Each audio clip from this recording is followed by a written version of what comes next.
All right. I went to a movie. I can't focus on movies, so I have to go to a movie theater, and uh, because of the peer pressure to not text or check my phone, I have to keep it in my pocket. Otherwise, I would. So naturally, the movie I went to had 0 people at it, so I was distracted during it, not following the Mariners game like Terry.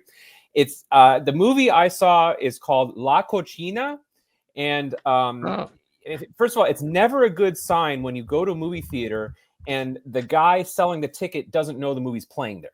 Okay, so I say La Cocina, and he's like, I don't think that's playing here. And I said, no, check. I come on, motherfucker. I checked it on my phone. It's playing at this theater. Oh yeah, that one, right? And he actually turned the computer around to show me the title because he had never heard the word cocina before, is my guess.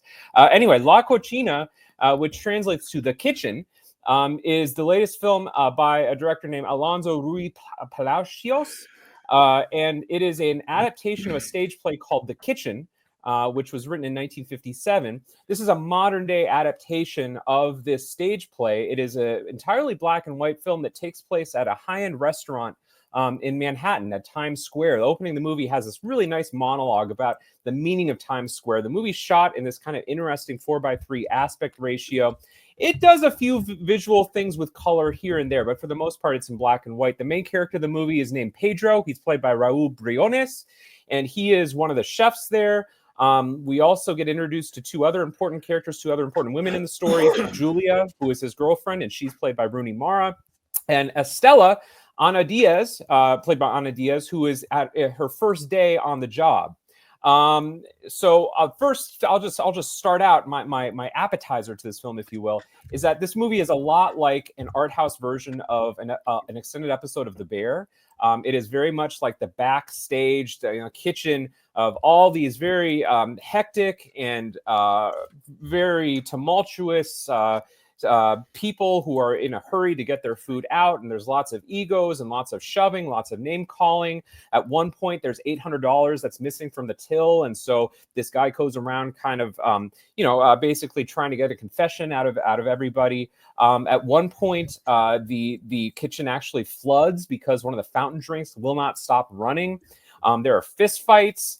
It is a chaotic environment. And I gotta say, I think I kind of liked it a little bit more than The Bear because the focus wasn't on the owner with his love life problems like Jeremy Allen White, but it was actually on the people that really work behind the scenes. The line chefs, the dishwashers, some of the wait staff.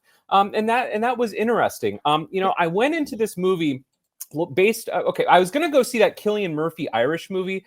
But last minute, I decided, because I can't remember the name of that movie. I was like, if I can't remember the name of the movie, I can't go see it. So I was going to go see Small Things Like These. I'm never going to remember that shit. In fact, I even told my wife, I'm going to go see a movie. She said, what movie? I said, I don't know. She thought I was just making shit up. I didn't remember the title. Anyway, I went to La Cocina instead, and I'm glad I did. It's a good movie. I went to it because I thought it was going to be kind of like a slice of life, like look at like this high-end restaurant, black and white, maybe a love story here or there. It's really not. It's probably closer to like Triangle of Sadness than it is to like Carol or something like that. Like it has some big, bold ambitions, and I think the movie has a pretty strong like ideology behind it, showing how these laborers in the kitchen are basically exploited. A lot of them are immigrants, and so the restaurant kind of dangles immigration and their visas over them to keep them on staff, and it's pretty deplorable.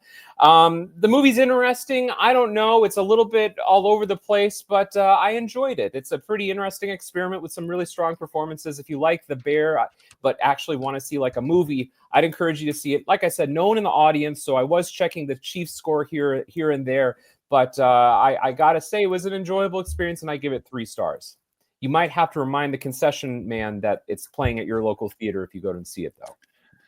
I can't remember the last time I actually bought a ticket from someone, because at all the Regals here, they have the kiosks now that you can just go up to and get your ticket.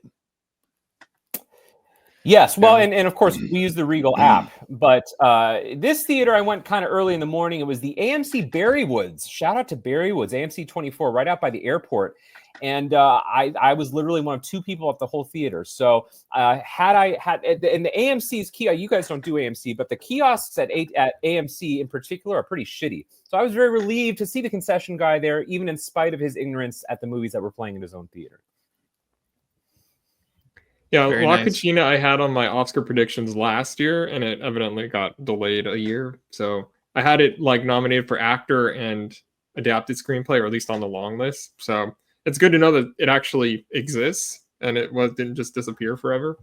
Which some movies I put on my predictions do. It's not a fake movie. It's a real movie, but no one will ever see it. It's like the Jerry Lewis Clown Cried movie, Especially or if the guy doesn't want to that... sell you the ticket.